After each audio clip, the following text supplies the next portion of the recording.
時下流行講秘撈，秘撈嘅意思咧，即係話靜靜雞去兼職。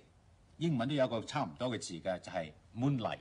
記住呢個字嘅重音咧喺前邊 moonlight， 一定要習慣咁樣，唔好講 moonlight， 係 moonlight。名詞咧好明顯係解月光啦，動詞咧就解兼職。好可能因為兼親職嘅秘撈咧，多數係偷偷摸摸。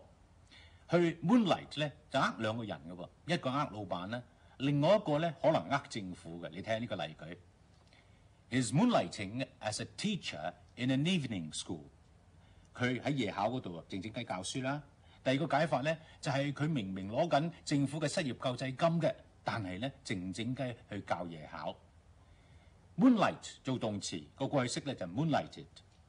去 moonlight 嘅人咧就係 moonlighter。Moonlighting 係動名詞，係解秘撈啊！千祈唔好誤解咗係曬月光拍拖啊！